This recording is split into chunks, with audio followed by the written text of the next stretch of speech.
Hey, welcome to my vlog. Alright, alright, alright. Ayan po. Another day in my dairy farm. Another day in dairy farm. Cows 8. 4 a.m. in the morning. Malamig ang panahon. Napakalamig. Magtutulak ako ng baka. Gonna bring the cows to the shed. This is my life in dairy farm.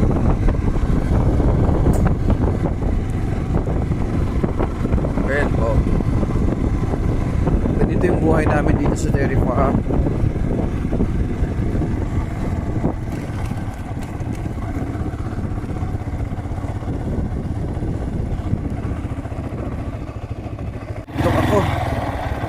Ito, yung mga baka sa malayo.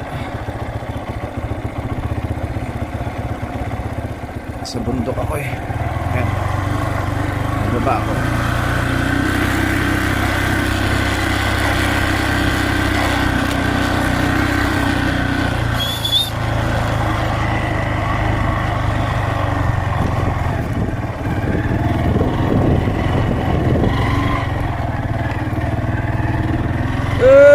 Come on, boy.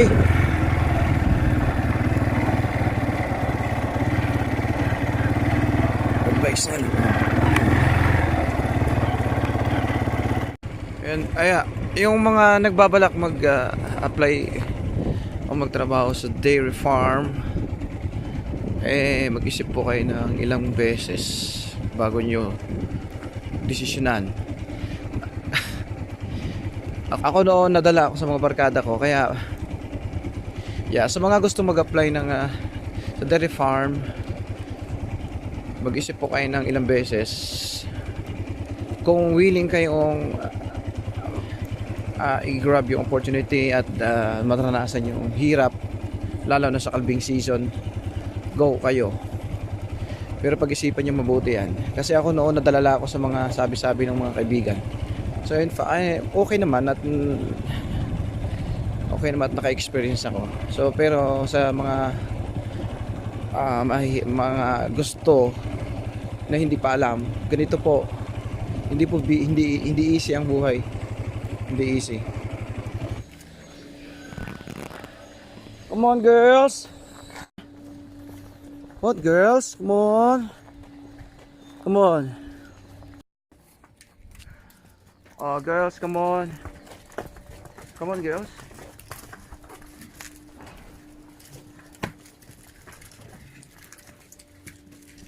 Come on. Kick.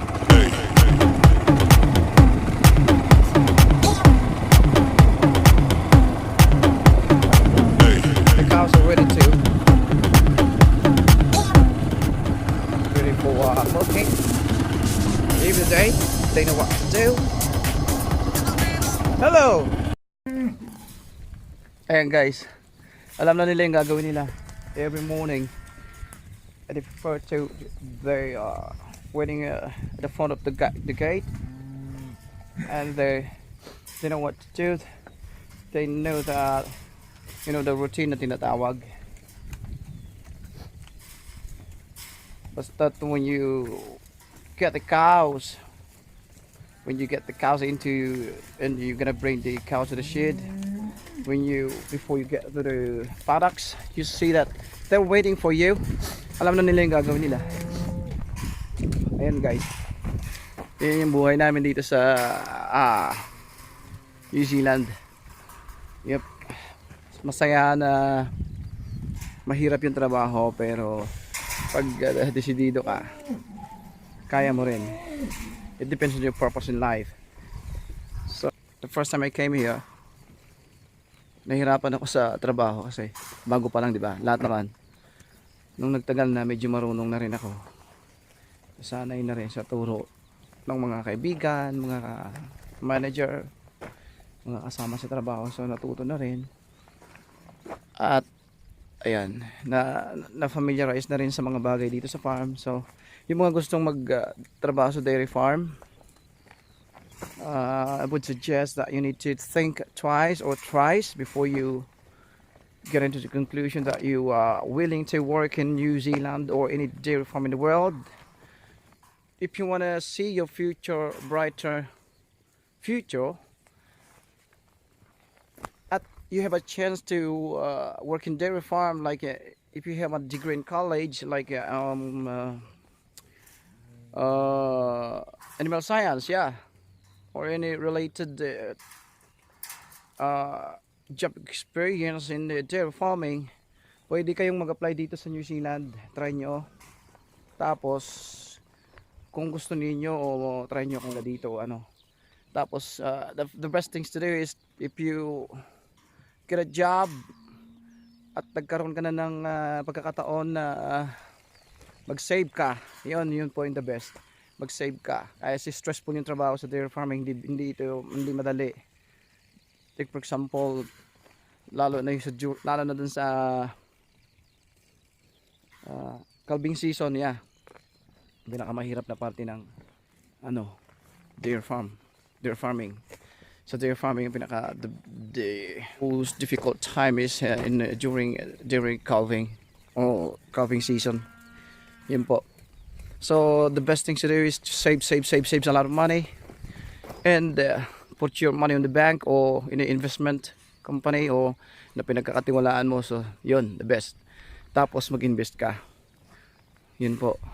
Para pag umuwi ka na sa Pilipinas, meron ka ng maiisip na negosyo. Yun lang muna po mga ka-vlog, at ako po susunduin ko pa yung mga baka sa malayo. So thank you very much for watching. Enjoy. Bye. Alright.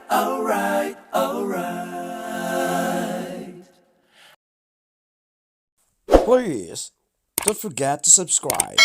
There's more videos to be uploaded in the future. Thank you.